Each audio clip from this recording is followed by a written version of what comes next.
August 1న ప్రధానమంత్రి నరేంద్ర మోడీ చేతుల మీదుగా ఆంధ్రప్రదేశ్, తెలంగాణ రాష్ట్రాల్లో ప్రారంభం కానున్న శంకుస్థాపనలు జరగనున్న 17,883 కోట్ల విలువైన ప్రాజెక్టుల సమగ్ర విశ్లేషణ ఇప్పుడు మీకు తెలియజేస్తున్నాను. ఈ ప్రాజెక్టులు తెలుగు రాష్ట్రాల అంటే ముఖ్యంగా ఆంధ్రప్రదేశ్ అభివృద్ధిని ఏ విధంగా మార్చబోతుందో ఈ మొత్తం స్టోరీ చూస్తే మీకు తెలుస్తుంది.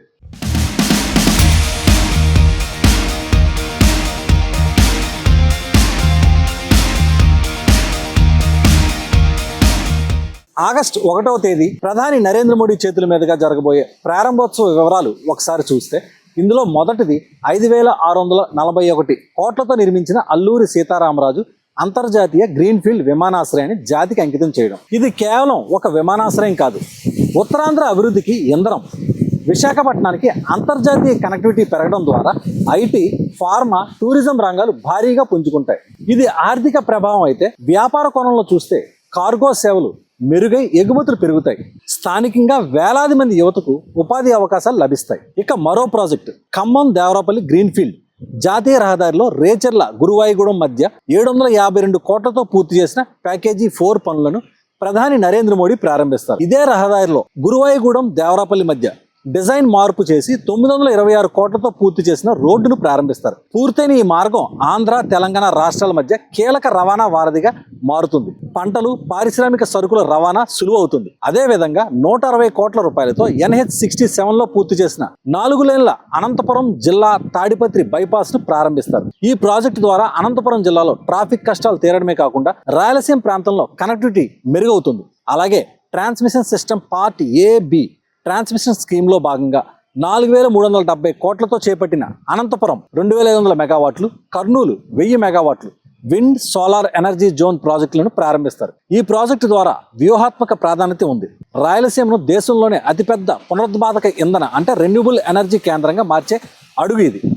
పవర్ గ్రిడ్ ప్రాజెక్టు ద్వారా ఇక్కడ తయారయ్యే విద్యుత్తును గ్రిడ్కు అనుసంధానించి నిరంతర విద్యుత్ సరఫరాను సాధ్యం చేస్తారు.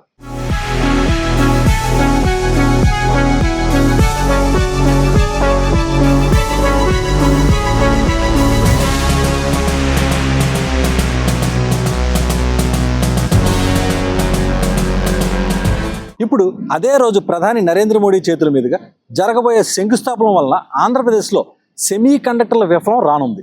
ఆ శంకుస్థాపన ఏమిటంటే విశాఖపట్నం జిల్లా భీమిలి పరిధిలోని తర్లువాళ్లలో ASIP technologies semi conductor packaging testing కేంద్రాన్ని ఏర్పాటు చేయనుంది.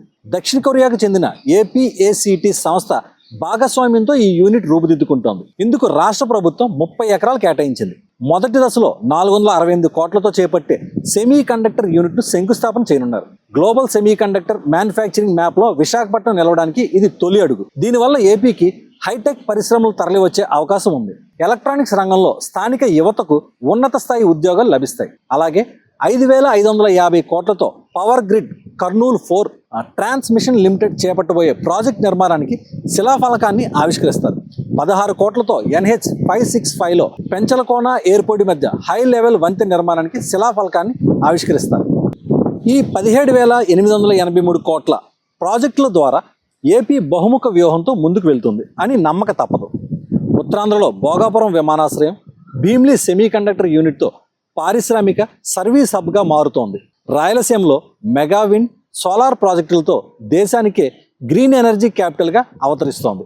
కోస్తా, తెలంగాణ సరిహద్దులలో గ్రీన్ఫీల్డ్ హైవేలతో లాజిస్టిక్స్ అండ్ రవాణా రంగంలో కొత్త మైలురాలను అందుకుంటున్నాయి. మొత్తంగా ఈ ఆగస్టు 1వ తేదీ తెలుగు రాష్ట్రాల మౌలిక వసతుల చరిత్రలో ఒక గేమ్ చేంజర్ కానుంది.